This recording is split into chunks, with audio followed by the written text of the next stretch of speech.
In brightest day, in blackest night, all other podcasts tremble in fright. Losers cower before the power. Oranges lust and blues you can trust. Indigos feel and white ones heal. Yellow scare and green ones dare. That sapphire love and black hands glove will rock your foundation without hesitation.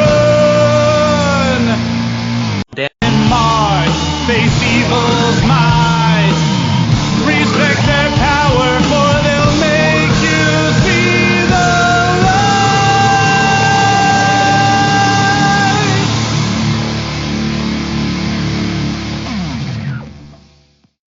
Hey everybody, I'm Dan Kurtzky. I'm Mark Marble. And this is the LanternCast. Episode 477. Now wait a second, Mark? I thought I was talking to Steven. Well, at least you're not talking to Chad. Chad Lockley will not be on this episode. Jeez. I could see Chad wearing like a hat like an old-timey cab driver, though. That would fit. Chad Lockley would not be the worst alias of all time. So, would you like to, in case people haven't fit? Well, people are going to know, at least if they're going onto the website for sure, they can read probably. They'll know what this is about. But just, would you like to officially announce what this episode is going to be about, Dan? Moon Knight. We are talking about Moon Knight as his big MCU debut has come and gone. Like the entire, what was it, 8-episode series? Six episodes. Okay. You know what? We'll talk about it. I feel like we got a good deal of Moon Knight quality out of this. But yeah, we're going to talk about the entire 6-episode miniseries. Full spoilers. If you haven't watched it, please do. It's worth it. And then come back and kind of dive in with us. I guess first off,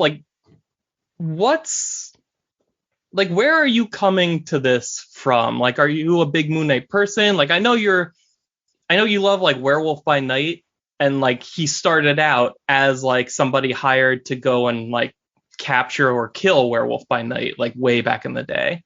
Yes, so that is clearly my intro in Werewolf by Night 32, 33. I actually do have floating around somewhere. I do have that Marvel Spotlight issue with 28 or whatever it was with Moon Knight, and I also have that the first issue of it, the first time they spun him off into a series. I know I have that somewhere in my Tubbo comics, one of the many downstairs. I know I had that. That being said, do I have a whole lot of personal emotional ties to Moon Knight? Do I know a lot about the mythology of Moon Knight other than how he was introduced? No, the reality is I really don't. I just have a natural fondness for the character because that he came from Werewolf by Night, which had no cameo in the series at all. Damn it! I mean, they're supposedly doing some Halloween thing with that, though, right? Yeah, there is a Marvel Halloween special, which Werewolf by Night is supposed to be at least one. I think there's gonna be more than one segment of it now. I thought there was a rumor that they're gonna the Man Thing might be in that too, but nice. Yeah, but Werewolf by Night is, based on everything we've heard, it will definitely be in the Halloween special. Kind of the perfect place to introduce a character like this, because like werewolves obviously transform in the light of the moon, so here's a moon themed vigilante to fight him or something. Like it, I see how you get there kind of thing. It's just kind of surprising how he spun that off and lasted this long, since it was. Like, you, depending on how you look at it, you could almost see like his concept as kind of like a winky joke, you know? Yes, but it is so. It's often interesting to see how some of these characters that end up being just introduced as either not necessarily, they may not have always been intended to be a one-off, but they're introduced as an after the fact supporting character, like the Punisher. Yeah, like Wolverine, who was like third banana in that storyline between the Hulk and Wendigo and him, and who would have guessed?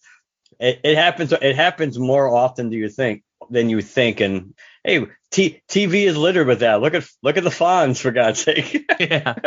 It happens all the time. The characters end up taking on a life of their own. So it certainly is an interesting, and Captain Universe, as Chad and I discussed, another one that from a as a character in a title, the Micronauts, that really Captain Universe was not super significant as a character in the actual book, but in the bigger picture of the Marvel Universe, has become increasingly and way more important than the book it was born from. Yeah, and my experience with Moon Knight has all been secondhand. Like, I have a friend who loves the character and always has, and between the things that he's told me and the various YouTube videos I've seen in the last month, like, I kind of absorbed a lot of the Moon Knight's early years just through the culture of general fandom. And I don't know that I've ever read a Moon Knight comic. So it's one of those characters where, like, he has an iconic look, so you always know who he is as soon as you see him. And I've been aware of, like, some of the trappings of him, but I never knew, like, what it all was or how it fit together. And when I don't know how much you know about his early comic career, but, like, so much of the stuff that we associate with Moon Knight is, like, relatively new, like, within the last 20 years. Right. Like, yes. Because, like, the whole, like, this character, like, the cornerstone of this character is his dissociative identity disorder. And that wasn't cemented until Bendis wrote a version of him for Ultimate Spider-Man. And that didn't come into the main Marvel universe until Bendis wrote the main character in a miniseries. Like, up until then, like, he had, you know, like, Mark Spector was the main one. He had Stephen, he had Jake, but it was a very much, you know, Bruce Wayne is Batman, but sometimes he dresses like Matches Malone to get criminals to tell him things. Like, it was just disguises he wore to get intel so that he could go stop crime as Moon Knight. And it is wild to see how that has morphed over the years. And how so much of this, even this series, was based on the Jeff Lemire run. Yeah. So that's even more so.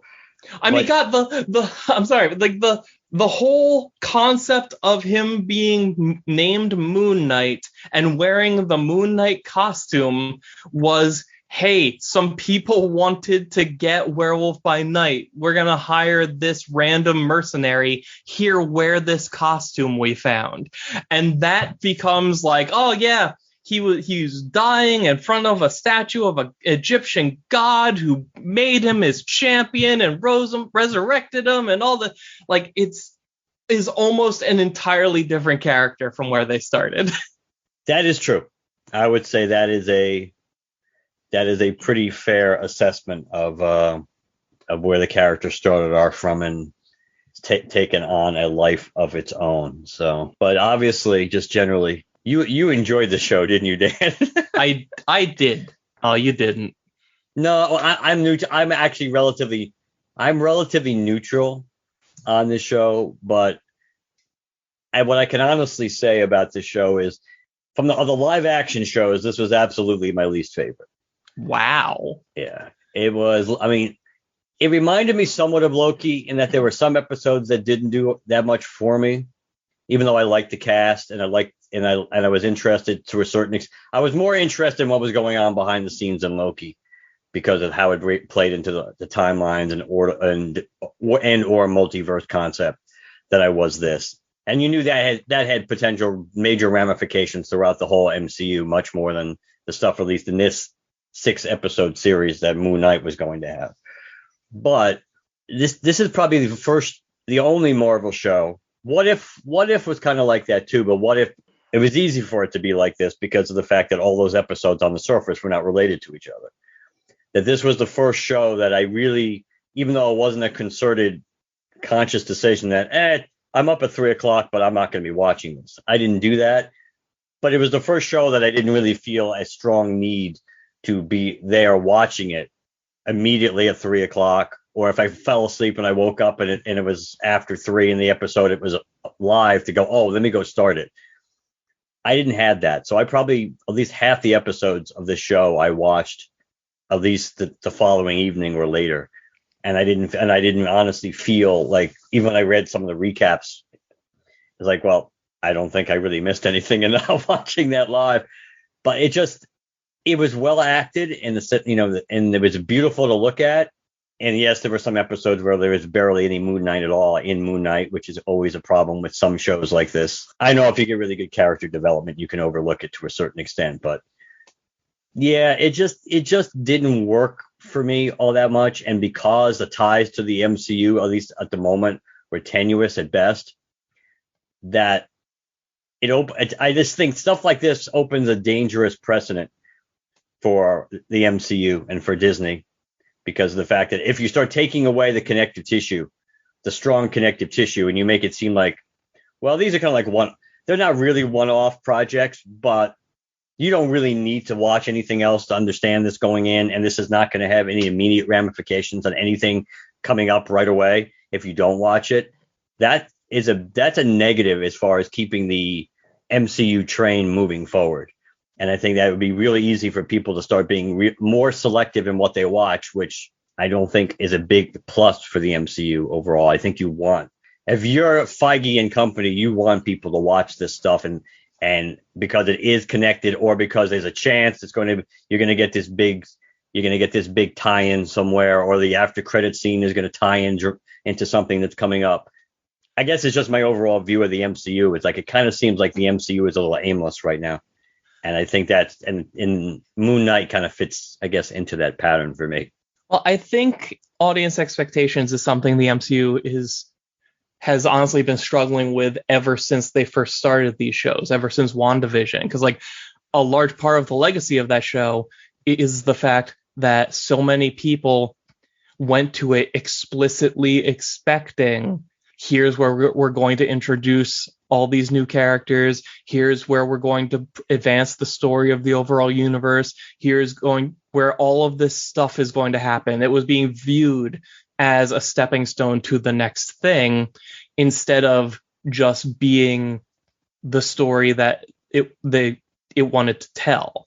And largely, I think Moon Knight is in the same boat, but I think that's okay. Like we're sitting here talking about a show that has very small connections to the overall MCU, but I think that's fine, because the last MCU thing that came out was Spider-Man No Way Home, and the next MCU thing that's coming out is Doctor Strange Multiverse of Madness. So if you're desperate for the bigger picture of where the MCU is going, you've got a lot of it at right now. And I think, if anything, shows like Moon Knight are helping set a precedent that it doesn't have to be all big picture all the time. Sometimes we can just take a moment to tell a good story about a few interesting characters. Like, that's how the MCU started. Like, Wave 1 was standalone stories about small cast of characters that had, way fewer ties to each other than I remembered, because I just went back recently and watched Wave 1 again. And eventually they came together into something larger. All of this is on the table too. Doctor Strange Multiverse of Madness, I've only seen the first trailer, but I know Wanda's in it. So you know that the plot of WandaVision is continuing in that movie. Do I think that, oh man, Moon Knight is just going to languish in this standalone thing forever and it'll never be continued? I think that if they decide to do more with Moon Knight, he will show up in a movie, he will show up in another season, he will show up in somebody else's show. Oscar Isaac had fun. He said he's on board if they wanted to do more. I don't think they're currently planning a second season, but yeah, I'm a big proponent of sometimes just let a story be a story and worry about the bigger picture later. I can see that. The expectation game is at this stage, the expectation game for Marvel is going to be an ongoing problem. And you mentioned Phase 1. The difference with Phase 1, once you got past the original Iron Man, was you knew they were building towards the Avengers. Is that once the first Iron Man movie came out and was a huge hit, everything else was, all the other movies that came out were all leading up to the Avengers. Basically, the success of Iron Man guaranteed that you were at least going to get the Avengers, unless, there was a dramatic, huge nosedive, which they knew at that point was not likely for Thor and for Captain America. And we knew they were building towards the Avengers. And I think the problem right now, just generally speaking, and I don't want this to overshadow Moon Knight by itself, but I think, it's relevant when you talk about even their TV shows, because Ms. Marvel and maybe the She-Hulk show might have this problem too, and Secret Invasion will be interesting to see how that can go either way. It's the fact that we don't know what the hell Marvel is building towards. I mean, most people think it's building towards Secret Wars at some point, but there's no official release date of any big Avengers like movie that's been announced. Doesn't mean they don't have it circled on the calendar. It just means there's nothing announced. It's been 3 years since Endgame. That once again, and when you see Doctor Strange, you'll kind of get, this will be yet another tie into that all we've heard about since post Endgame is we hear the name Avengers thrown around ever so loosely, but we've never seen the Avengers as a group. We have no idea what the Avengers are, who the Avengers are, or why the Avengers are, as Drax would say. But the reality, and I think that's getting old for people. I think because it's so completely different than what we've seen before, and Endgame was such a huge moment. I understand they may feel they have to tear everything down and go back to the building blocks and start building up. But the difference is, tell us what you're building towards, instead of just having 3 years post-mortem, and we still have no idea how a lot of these pieces are fitting in, and even a lot of these projects. It's like, yeah, you have characters like Wong who cross over between different things, but it's not the same. It's not necessarily the same thing. Like, oh, Captain Marvel shows up in Shang-Chi. It's like, okay, well, what does that really mean? Are the events of the Captain Marvel sequel going to have direct ties into something that's coming out soon? Or is Black Panther, is that going to have direct ties into something that's going to happen in Captain Marvel? Or it's hard to know, because it's like, I'm trying to rein myself back in here with Moon Knight.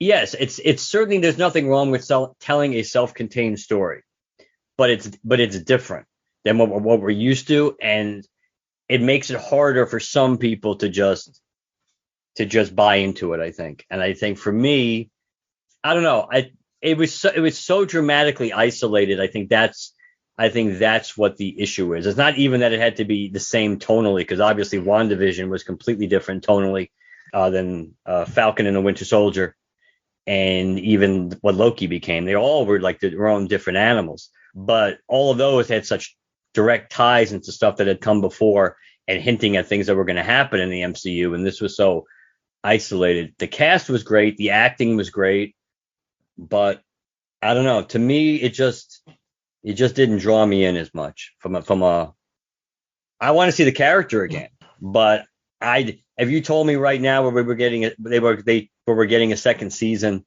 and there isn't a hook in the second season, they don't make it clear that there's a hook that ties this into the bigger MCU, that I don't know how much of a real interest I would have in having a second season that was structurally very similar to the first. I can see that to a degree. I mean, I do think that, it's been 3 years since Endgame. You got to give them at least one of those years off just because of COVID happening. Like when was the original release date for Doctor Strange 2 supposed to be again? Like last year in May. It was pushed. It ended up being a full year pushed back, because Black Widow was supposed to be the May release in 2020. Yeah, like who knows what movie we would have been watching this week if things had Guardians, actually been. Probably. Yeah, yeah. I mean, if things had actually been able to go according to plan, but I think I think the problem goes beyond that because there's so many people who the instant Disney bought Fox, that just flipped a switch in everyone's heads that said, okay, the next time anything Marvel at all happens, we're going to see all the X-Men. We're going to see the Fantastic Four. We're going to see all of it's just going to happen. We're going to get casting announcements tomorrow. The plot of WandaVision is going to resolve itself by the X-Men and Magneto coming down to save the town. All of this stuff that fandom just decided all by itself was going to happen obviously didn't and was never going to. And then people are disappointed because the fan fiction they made up wasn't real. I look at Moon Knight and I'm like, okay, I see a show anchored by an actor who is killing it, playing half the cast by himself. I see all of this this great looking on location shooting, which I don't know where they filmed, especially the first episode, but I would like to go to that place. And I mean, like you said, it's a strength with a lot of these shows. They sell you a really good main character that you want to see more. I think, hell, half the Marvel movies, that's their biggest draw. I went to see every Thor movie, not because they were good, but because Chris Hemsworth kills it in that part. But I think from a technical level, this is one of my favorite Marvel shows. Because when I personally think of the worst MCU Disney Plus TV show, I go to Falcon and the Winter Soldier. And not because of the events of the entire season, which we could get into if you wanted to be here till midnight, but specifically the final episode, which is one gigantic continuous fight scene filled with all of the jerky camera angles and quick cuts that you can imagine while happening in almost pitch darkness. That is the most disappointed I have ever been with an episode of mostly any TV show because I couldn't see anything. The first time I could see a character on the screen was at the end when Falcon is talking to the press. It is absurd how terribly made that was. And I look at Moon Knight, so much of the show especially the fight scenes, take place at night. And they figured out how to do it in a way that it's dark out, but well lit. The only time they had that Falcon and the Winter Soldier problem was towards the end where Steven and Layla were spelunking through the tomb and there's some really deep black caverns of the caves, and during those moments it's okay, could we maybe just edit out this sequence a little bit to just get to the parts where we can see people? But you're asking for way too much, Dan. You're doing the tele part right, but you're getting the vision half wrong. I don't know your vision. I mean, ever since Vision turned all white and flew away, it just hasn't been the same. But I feel yeah, there was some not so great CG here and there, but I felt on a technical level, this was one of their more impressive TV projects. I would agree that it certainly was ambitious. I don't think there's much doubt that it was ambitious, and I don't have a huge background in Egyptian mythology compared to Norse mythology. I thought it was cool exploring the different Egyptian gods and going with the whole Avatar concept, which of course it was like Parallax-esque. Which I kind of like the idea of having the host of these entities taking human hosts to giving them their powers on Earth.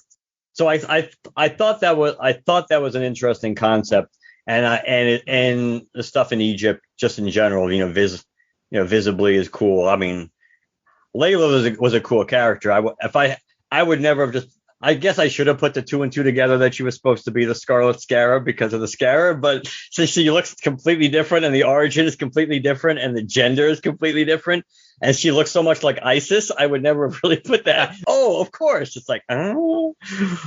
But I don't even know who that is. Who the Scarlet Scarab? yeah, it's a Marvel villain, but it was a guy, and I think it goes back to I think he originally was an Invaders villain that he basically took on these powers and he sided with the Axis because of the fact of because he was against the involvement and occupation of Egypt. I think. Wow, this guy's design is terrible. I'm glad they changed him. Yeah.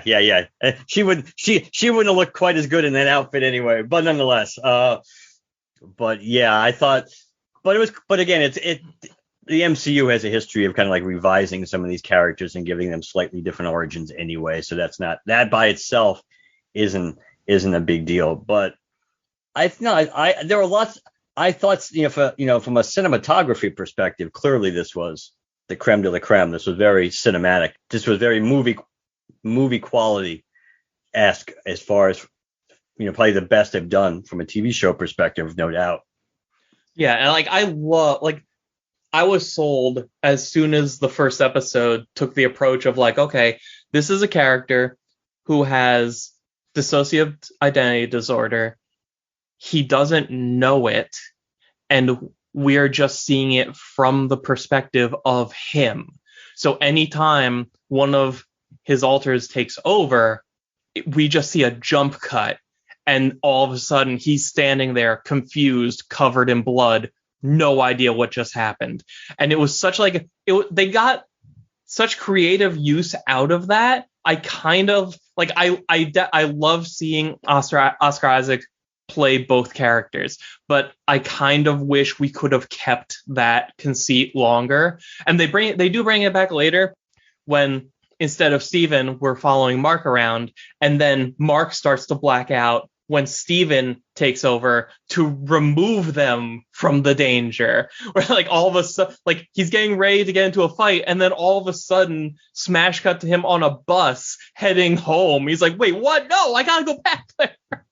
Yes, it was something that worked pro and con in the course in the show. Early on, it was really cool about that because if you know the history of the modern, like you pointed out, the modern history of Moon Knight, then you suspected that they're going with the multiple personalities, and that's why one's blacking out and then they're waking up and all this damage has been done, but we know it wasn't Steven doing it, that's for sure. And of course, by the time you get to the end, you realize, hey, it's not Mark or Steven doing it. If you really want to get shit done. Yeah, I loved how those teases were peppered in, where like Mark blacks out and didn't do the fighting, and there's like, Steven, that wasn't you, was it? And they're like, no. And like when we can talk about the brain space in a bit, but like once they're in like the afterlife hospital, whatever, and you see Steven come out of a sarcophagus, and then they pass a room with another sarcophagus in it. It's like, oh my, okay, there's more than just the two of them. And I love I like the way they ended the season, but I also really wish we got to see Jake's Moon Knight costume, because a detail I love is how they took different looks from throughout Moon Knight's history and just said, oh no, the suit is magic and it changes based on which person is dominant at the moment. And part of me was like hanging on to the hope that like maybe Jake's would be like the classic flat white Moon Knight look, and maybe they still could, but I wish we had gotten to see it, That's true, but I guess that's one of those teases that if they do have season 2, that I guess we'll get that reveal. But yes, the way they play that, and I mean, you kind of knew that the post credits, if there was only going to be one post credit scene, you kind of knew that it was going to be probably the odds were overwhelmingly in favor. It was going to lead to the reveal of Jake Lockley as the third personality. I still wish there'd been another post credit scene again with some tie-in, but they handled that scene. They handled that scene very well, and I thought that like you said, in the whole the mental institution of their mind that's having the reveal and everything, and Khonshu being the untrustworthy bastard that he is. It's like, oh yeah, it's like, yeah, I'll agree to let Mark and Steven go because I still have Jake, and Jake's the one Jake's the most important one to have anyway. And I love the implication of like, we don't know how long Jake has existed or how long Khonshu has been using Jake. Was Jake the first one? Like, we like, probably not, but like, he could have been. Like, who knows? All we have to go on are the memories of people who do not share the memories of their other selves. So you could do anything with it, and I love how it lets them ride that line of having Khonshu be a valuable ally and also a bastard you hate, because ultimately he's always going to be manipulating you to get what he wants. That's true. That is very true. But yeah, I was just really surprised with the sheer amount of Moon Knight stuff that they put in this. Like, especially, like, I know you hate the short seasons, but the fact that they're doing like, okay, we're gonna do the Khonshu stuff, we're going to do the questions about whether or not, you know, who's real, who's the original. We're gonna do the whole like, oh, is this all in his head? Has he really been in an asylum all this time?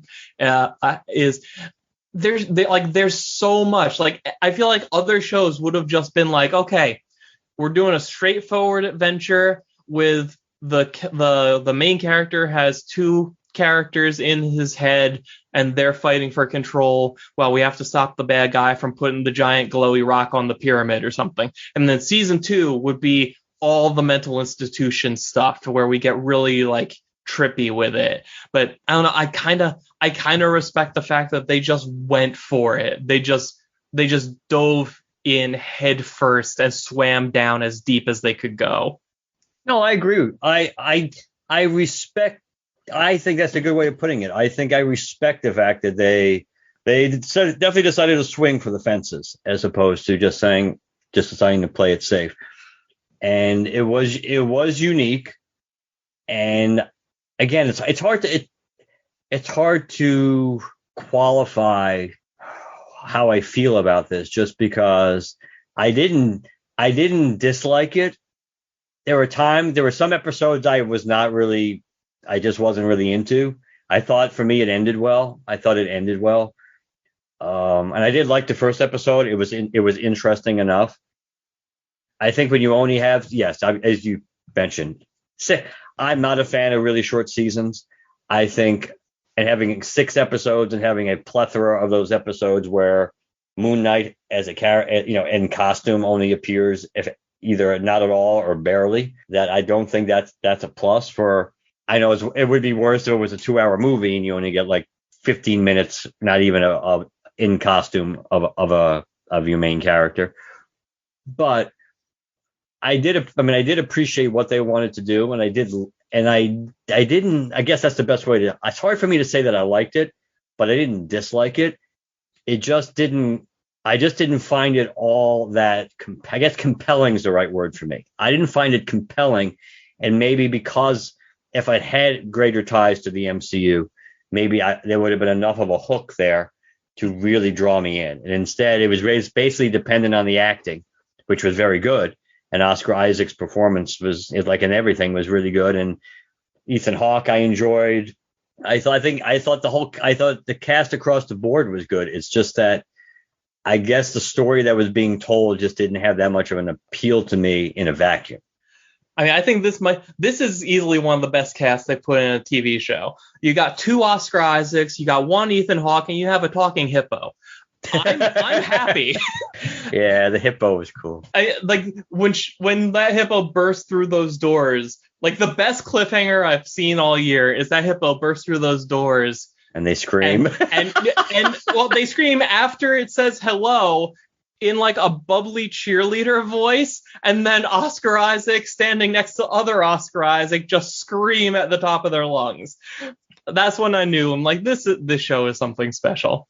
How can they top this? Oh, what's that? We're gonna end with a kaiju fight in front of a pyramid? Fantastic. And that was very comic book-esque, the way they did that, when you're basically having two battles going on at the same time, and as Layla and Moon Knight are taking on Ethan Hawke and everybody, they have Khonshu and what's her face? The alligator. Yeah, I forget. They said this god's name so much. Yeah. Which was cool. The alligator crocodile thing was.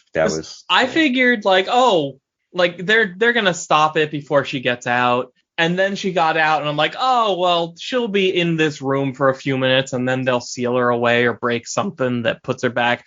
Oh, what's that? She's gonna be around for the entire episode. Oh, what's that? She's gonna be the size of a skyscraper. Oh, what's that? She's gonna be suplexing a giant dead bird, god of the moon. Oh, yeah! Yay! Yeah, she was whooping Khonshu's ass pretty bad. She picked up his own staff and stabbed him with it. So good. Oh, God. That was great. At that point, they just took the gloves off and they're like, you know what? It's the last episode. Let's have fun. Hey, Moon Knight, you can fly. What? Why can I fly? Because I'm the god of the night sky. And he just throws him through the air. And it's great. Which I don't think Moon Knight can actually fly. I think he has, moon helicopters and whatever. But it made sense in this moment, and it could never come back. I'm fine with it. Also, I would be perfectly fine if he can only fly at night, because it's the god of the night sky. He definitely wasn't flying in the beginning, since the cover of Moon Knight, Werewolf by Night 33, I think, is him and Werewolf by Night fighting on a rope ladder hanging off a helicopter. Yeah.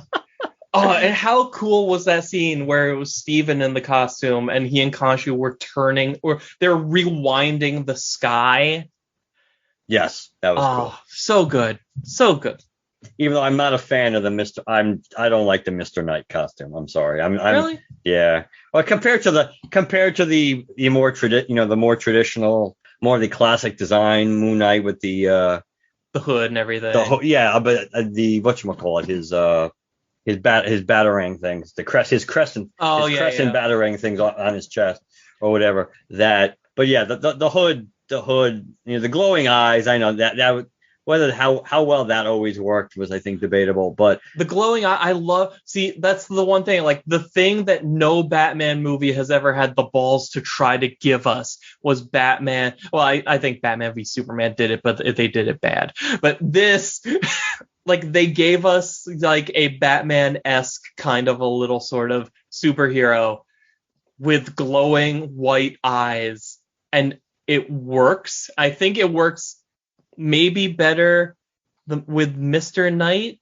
Maybe I don't know. I'm divided on the costumes, because I like the changes they made to Moon Knight, because if you're going with the Egyptian thing, then it makes sense to make him kind of like a mummy kind of look.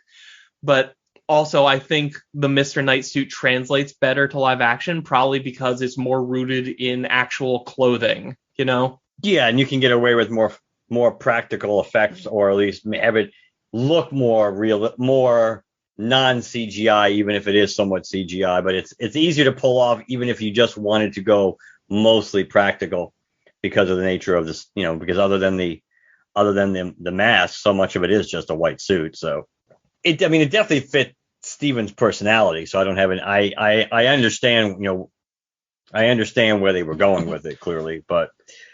And as soon as I saw in the first episode, the suit is a supernatural thing that forms around him, that's when that was my first moment of oh, I guess, because it's supposed to just be a fabric costume that he made and put on, but it's the fact that they tied it to the different people in there as a way to bring more comic costumes into the show. If it was just Steven, if it was just the same costume for both Steven and Mark, then I don't think I would have liked the convention of having the costume be magic at all. But using that as an excuse to give them each their own iconic Moon Knight costume from the comics, that made the magic worth it for me. No, I can see that. I think that was a smart plan. I think it was a smart move having. That's why, like you said, whatever, it'd be interesting if we do get to see a second season, or even if we don't see a second season, but whenever we see this character again, to have the outside looking in version, at least for the perspective on what Jake Lockley's Moon Knight costume is. What exactly is that going to be in relation to what we've seen before? I think we definitely will see it. I mean, at this point, my most common expectation with a lot of these characters isn't so much when are they going to get their next thing. It's whose thing are they going to show up in next. I don't think that I absolutely do believe we will see Moon Knight again sooner rather than later. I don't think it'll be in anything called Moon Knight. I think it's a much stronger possibility that he'll show up, much like how Kamala Khan, Miss Marvel, is supposed to appear in that Captain Marvel sequel after her show finishes airing. I think we'll see Jake's costume in either a movie or another character's titular Disney Plus show. And plus, they're going down that road with the supernatural aspect of the MCU, that there's plenty of places for him to show up and or team up with other characters. So, yeah. Yes, they always have a plan. So they clearly, when they brought Moon Knight in, I'm sure just like the Eternals, whether they really thought the Eternals was going to be popular enough to get a direct sequel or not, they probably, in most of these are not set in stone, and nothing's truly set in stone, but things that they're less confident about that are going to be massive hits. And we'll be doing more. Well, we will know we'll be doing another movie here, or we know we're going to get at least a couple. I was going to say a second season, but we don't even know what their goals are with TV shows, because other than Loki, like nothing's gotten a second season so far other than What If, and that's animated, so that's a lot easier to do. But they always have plans. I think they have contingency plans in case things. Well, they want you to believe that, even with the Guardians. If Guardians failed, the original movie, that they had made it clear that that wasn't really going to derail us going big picture where we wanted to go. I'm more inclined to believe it now, since they have now effectively blurred the lines between TV and movies, because we're talking about it a lot tonight. Wanda's story started in a couple Avengers movies and then went to TV for a season, and then now is going back into to a Doctor Strange sequel, and will go somewhere else after that probably. So, and just the fact that we know that Miss Marvel is going to be in that is the movie just called Marvels? Yes, at the moment it is the Marvels. Yeah, like the fact that they're already planning out from the start, like, okay, we can introduce this character on the TV show and we can move them into the movies after, and then we're going to take these characters from the movies and introduce them and move them into TV shows, and while they're in the show, they can also introduce Kate Bishop, which is a better version of Hawkeye, and then maybe bring her back into the movies. and yeah, I feel like it's harder to correct course when the only pieces you have to work with are multi-billion-dollar films that can only release every few years because it takes so long to make them. But now that you have TV that can be made on a much lower budget and a much faster timetable, their ability to right the ship is stronger now than it ever was before. And I agree with that. I think so. I do think that's why whether they probably, for the majority of their thinking right now, they will use the TV shows to introduce new characters, and then they already have an idea, because they know they're going to have a platform for introducing the characters, and then it's like, well, then they have an idea where probably, and they're more than just a loose idea, probably almost set in stone, where they plan on having this character appear next, and so forth and so on. But yes, there's many. I do agree. I think there's many more options now, and I think it works. And I think, you mentioned Ms. Marvel. I mean, Ms. Marvel coming. Ms. Marvel might just be being introduced clearly she can be in the Captain Marvel sequel, because which doesn't change anything. It's just the fact that whether she gets a second season or not, maybe she will. But that was clearly being introduced, so who this character is, because she's going to factor into the Captain Marvel movie along with Monica Rambeau. But yeah, I mean, I'd be curious to see where Moon Knight goes next. I would tend to agree, even though there's mixed word on the street whether they're going to get a second season or not. I know they left the door open, obviously, not just with the post-credit scene, but even Marvel changing their language from series finale to season finale. But I mean, as far as I'm concerned, the only reason they wouldn't do more with this character is if they just didn't feel like paying for Oscar Isaac anymore. They now have an investment in this character with a fantastic actor portraying him, and I don't know how exactly the show has been received by everyone at large, but I haven't seen anybody say anything bad about it, which is strange for the internet. But maybe this was middling. I don't know. All I know is I've seen way more negative things in general about every other MCU Disney Plus show, and I've seen way more love for this one. Yeah, I do think it's a mixed bag, but I think even the people that don't like it, can acknowledge, or are less than sold on it, acknowledge a lot of the positives that we've talked about. I think that's not always true in some of the other shows. I mean, some people were just really bored to death with a lot of the stuff that was going on in WandaVision, at least for at least the first half of that show. And yeah, it depends. I mean, I think most people appreciate the uniqueness of Moon Knight, but I still think the jury's out how people really view this as. It's almost like it's a love-hate thing. There aren't that many people that are in the middle. Either you think it's like the best stuff Marvel's done TV show wise, or you just think it's like really, really bad. But then again, there's a lot of people that didn't like Hawkeye, and I really liked Hawkeye, and there's a lot of people that, like you mentioned, Falcon and the Winter Soldier, which I would probably tend to agree overall, considering they had so much working in that show's favor with characters that we already knew, that you can make a strong case that has been the weakest of all their live action shows up to this point.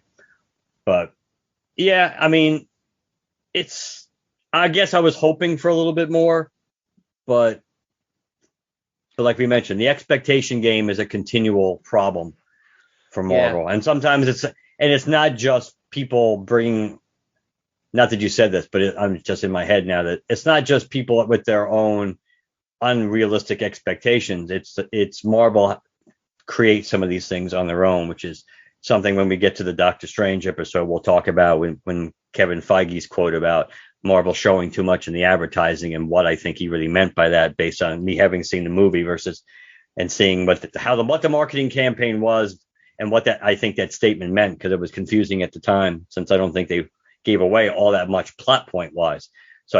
But I think, yeah, and that's another thing, because it's really hard to know, because we don't know where things are going in the MCU. They may have an idea. I mean, they have an idea, but they've kept us in the dark a lot, and I think it would be beneficial if they at least tell us where the roadmap is going, or at least start pulling some of these pieces together now, especially by the end of the year, because by the end of the year, even though, like you said, it was delayed, but still, we're going to now have 2 years worth of movies in Phase 4, and it's kind of hard to really connect any of the dots to see exactly where we're going, because it's like all these projects are like, there is very slight connective tissue, but they all kind of seem to be doing their own thing. And I feel like there are a handful of announcements they could make that would kind of make everybody go, I see.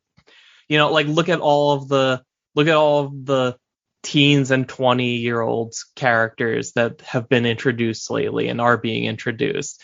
If at the end, if after Ms. Marvel finishes airing, Kevin Feige puts a camera on a whiteboard that just says Young Avengers on it, that's going to make people go, oh, all right. That's all the pieces. Yeah, and Kang is there. Oh, okay, I get it. Yeah. There you go. But like, I don't know. Whenever I think about audience expectations for projects like this, I think back to, and I don't know if you saw this, but there was, I forget if it was an article or just something dumb somebody said online, but it was basically somebody saying, I figured it out, guys. Moon Knight's different personalities is different Moon Knights from throughout the multiverse converging into one body. And I look at that and I'm like, just can you just be happy with a good story that's very well acted? And like, I love theory crafting. I love it. I did it nonstop for the last year and a half. But sometimes you gotta be able to appreciate something for what it is and not for what it could have been or could be. And for some people, that's going to kill it because they don't like what it is and think what it could have been is way more interesting. And if that's true about Moon Knight for everybody, then I'm sorry. But I am very happy because I saw a giant alligator suplex a skeleton into a pyramid. Nothing can take this from me. I'm glad you're happy, Dan. Any other pearls of wisdom on Moon Knight? No. Just that, I don't know. Overall, I really enjoyed it. It makes me interested and also scared to read some Moon Knight comics because now I know I like this character, but I know the MCU version is different. And will I like the comic character? Who's to say? Although there is a Jeff Lemire run, so maybe that will be a pretty good place to go. Especially based on its ties to the show. All right, Dan, do your promo before we wrap this sucker up. Oh, we're wrapping up? You don't want to talk about that Kenobi trailer? I would love to talk about the Kenobi trailer, but we know it'll be another 20 minutes. What do you mean? I'm sure we could do that in 3 Fine, or 4. let's do it quick. And speaking of which, I think I have to confirm this, but I think Ryan Daly and I should be recording our Kenobi preview episode, hopefully Monday, because I think he said he was available after the 17th. So we could record it and have that timed perfectly to come out the week I think Obi-Wan comes out. I liked the second trailer. Obviously they gave us a little bit more meat than they did in the original teaser. I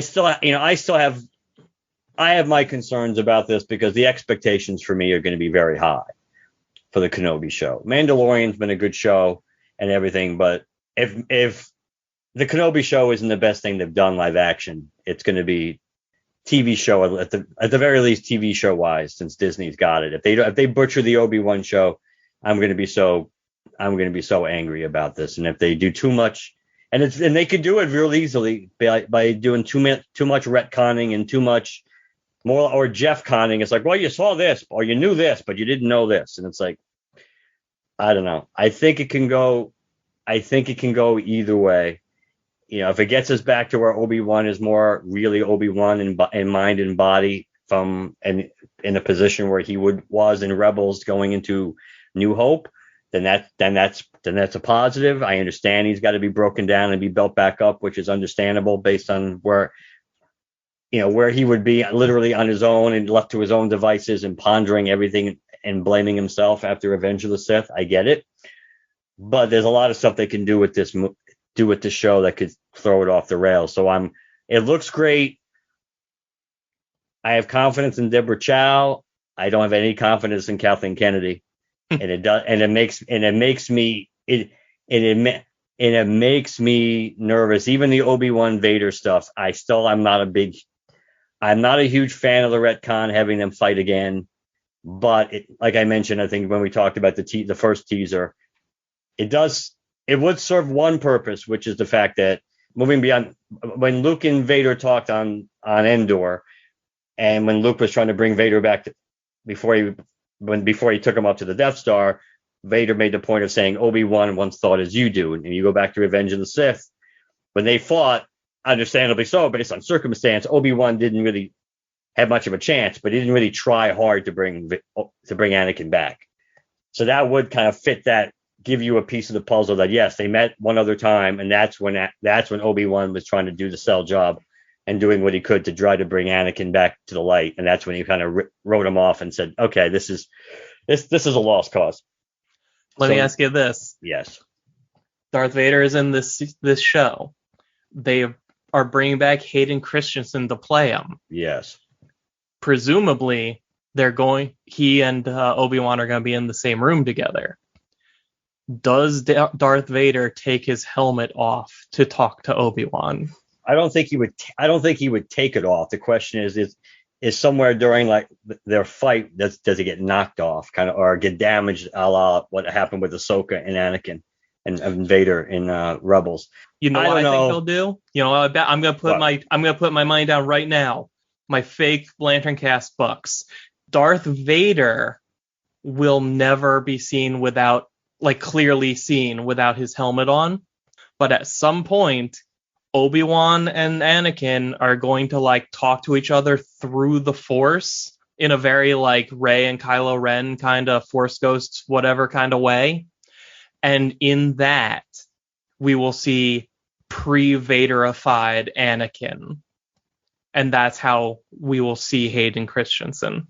Well, I'm going to save some of my thoughts for that preview episode, but I think there'll be flashbacks too. I think we're going to get Obi-Wan Anakin flashbacks from before or circa Revenge of the Sith or Clone Wars. I think we'll get flashbacks. I think so. I do think we're going to see, and I would have to say I do think we're going to see Vader without his helmet. At least, even if it's not with Obi-Wan, even when it's just because if you're not going to have, realistically speaking, other than making him happy, if you're not going to have Anakin-esque Vader, then there's really not that much of a point to have Hayden Christensen in the suit, really. Yep. So I think you have to do that. I think you have to have scenes of him wearing the Vader suit without the helmet on, just so you say, hey, it's him. But, yeah, I'm looking forward to this based on the fact that Ewan McGregor is in it. You may call him the Oscar Isaac of this show, and I feel like so much of it is resting on his shoulders, and I kind of can't wait to see what happens. Yes, I'm nervous, but I'm looking forward to it greatly. All right, Dan, wrap up and now make it fast. Thanks to that our tangent. Well, speaking about things that you should look forward to, even though they make you nervous, year 3 of Mosaic Comics is getting ready to start. You know, if this actually goes up on Friday, which, I mean, why wouldn't it, Mark? It's a short episode. No, thanks, Dan. It's not. Maybe I'll edit it out so it'll be really short. 20 minutes. You'll cut it down to just the parts about how the MCU isn't in it. Yeah. So next Tuesday actually will mark 3 years since. Wait, is that how time works? Whatever.